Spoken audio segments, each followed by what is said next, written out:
All right, everybody. Tonight on Brando Builds Brands, I'm going to give you a short story.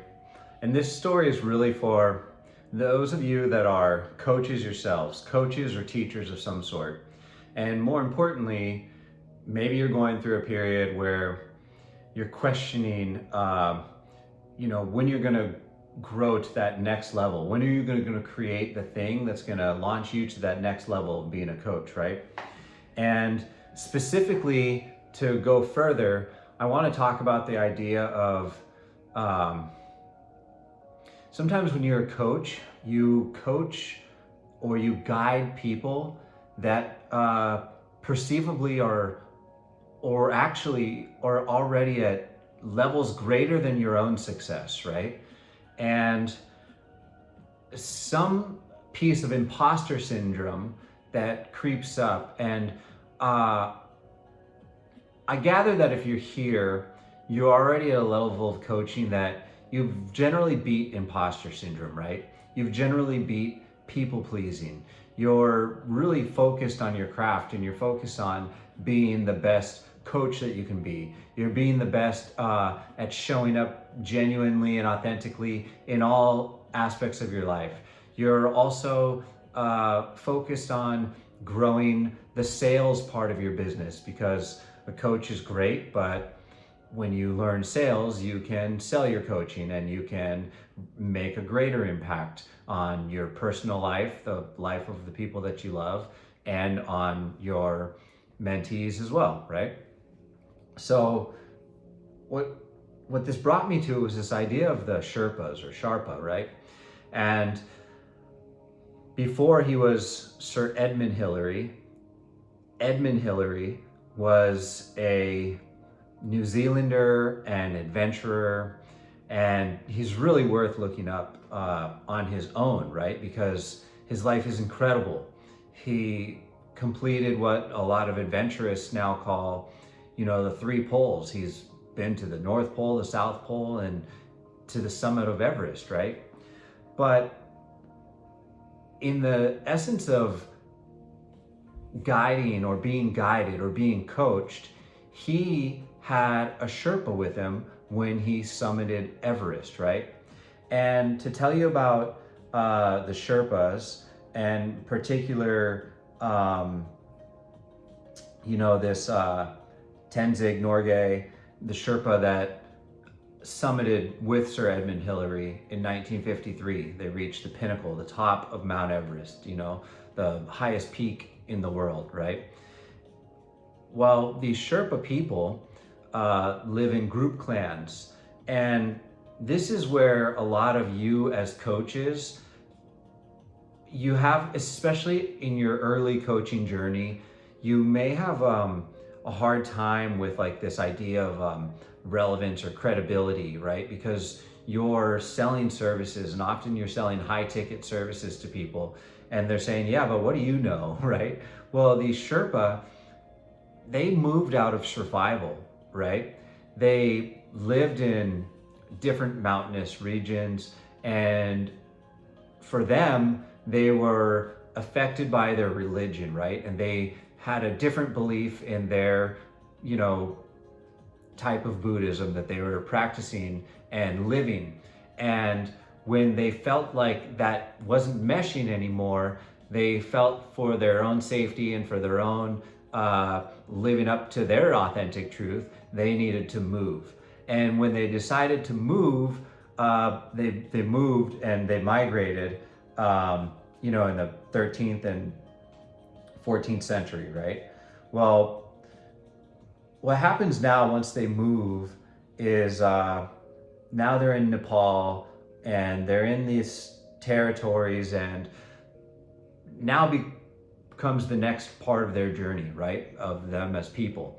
And back then, and still to this day, they're highly regarded as some of the world's greatest mountaineers, right? They live at an elevation, even in their genetics, they have like a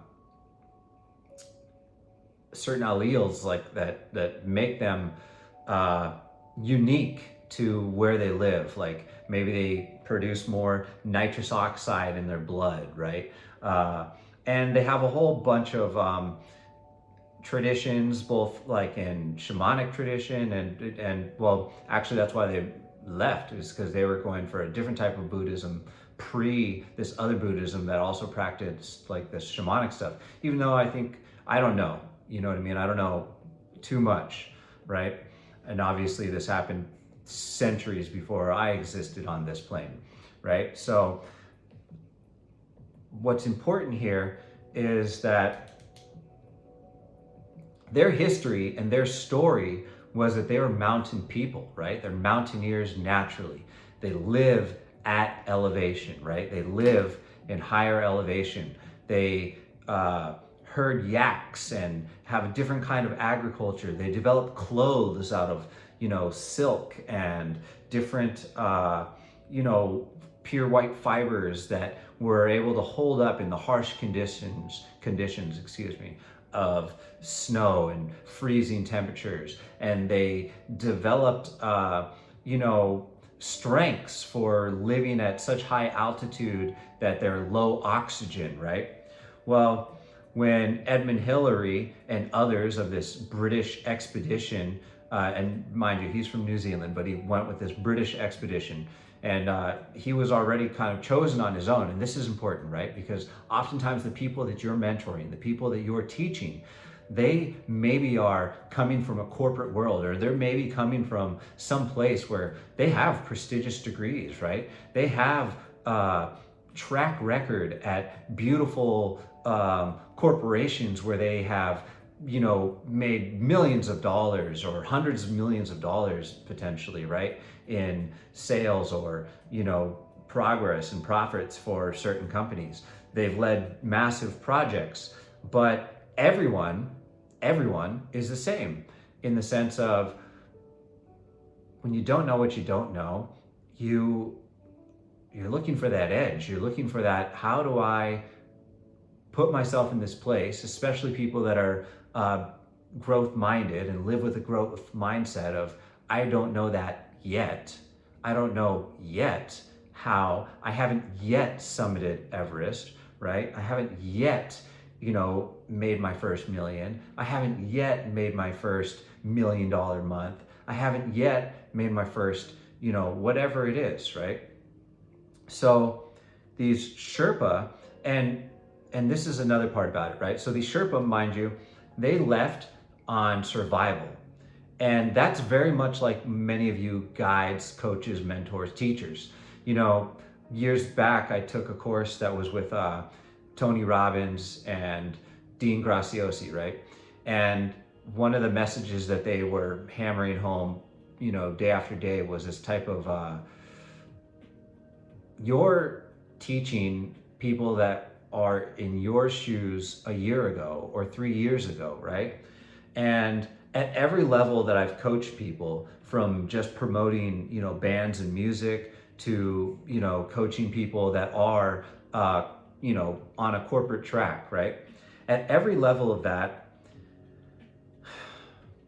the skills that I brought to them and the awakenings that I helped them achieve in their own consciousness, in their own belief of self, were things that I learned and I gained through survival, right?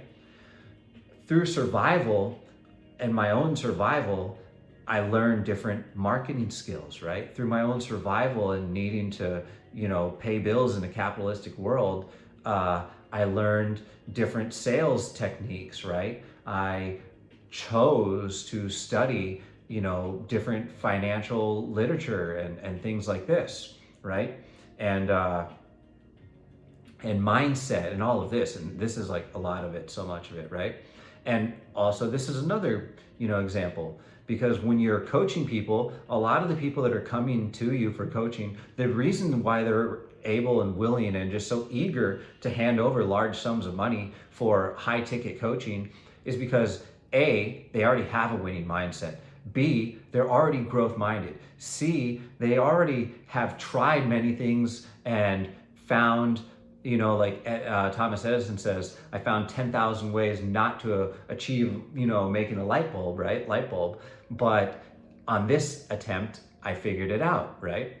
Well, these people, in whatever it is that they're yearning for, desiring, moving towards. They just haven't achieved that thing yet, right? And they're at their plateau, just like a weightlifter. You work out for a while and then you reach a plateau and you're like, man, I'm here every day at the gym. Why am I not getting to this next level? And then you shock your muscles. You do something new. You try a new exercise. You try switching up the intensity, right? So these are beautiful things, right? And beautiful parallels to you and your coaching journey. And this will help you when you're, like in sales, you're swatting away like the, hang on, how do you say this? You're swatting away the, people's, when they're saying, but this is expensive, or, but, I don't know. You're able to push those away because then you're able to say, but are you happy with being stuck right there? Or how would you see yourself, when you're at this next level? How would you see yourself once you've achieved this goal? What are the things that you've tried? And those are all honorable attempts. Those are all honorable tries, but how come those didn't bring you to that next level, right?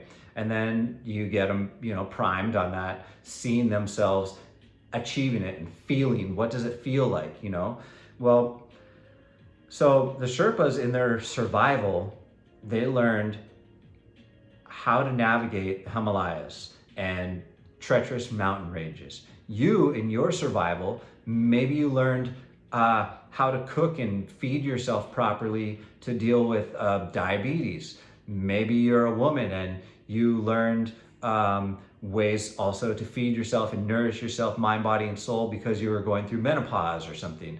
And that is the thing that you coach people on and you teach people, right? And you sell like a little $97 guide, eat this and live well, right?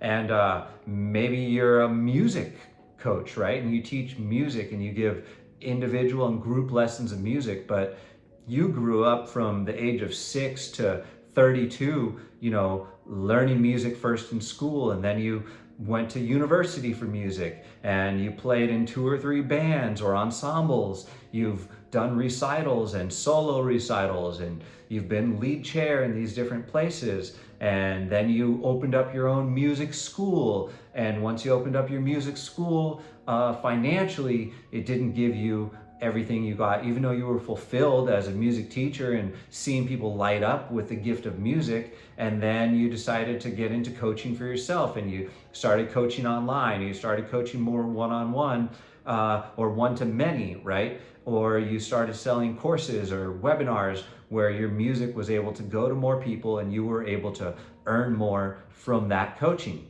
And many of the people you coach may have better chairs or better seats, as far as the world is concerned. Maybe they're performing in, maybe they've already played, Grand Ole Opry, or maybe they've played, on beautiful stages that you haven't yet played, even though you're a musical virtuoso, Well, this is the thing.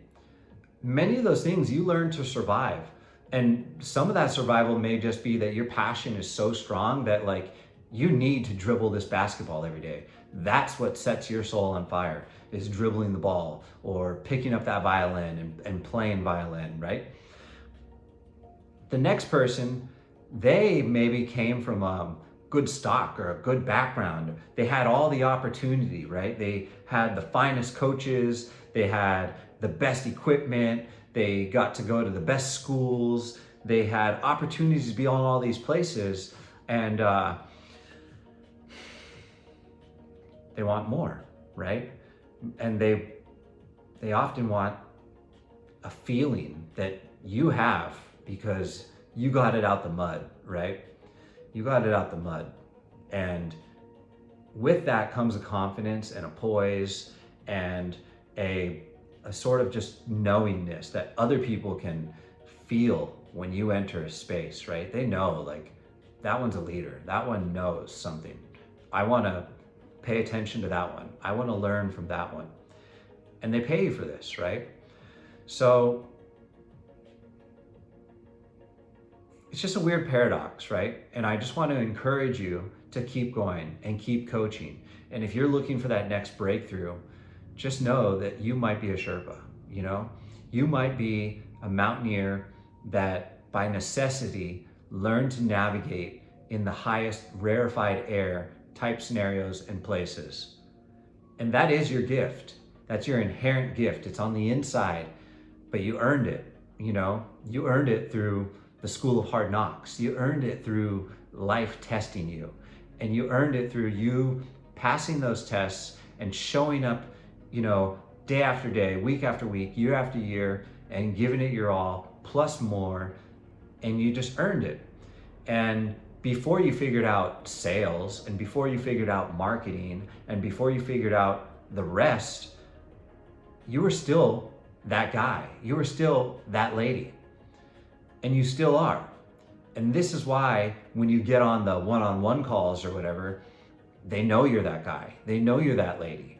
And you're able to close them, and you're able to create great relationships, and oftentimes friends for life, or friends for a good many years, until you see them go off somewhere and blossom into another part of the world where now they're so busy and booked and busy, that you're just excited for them.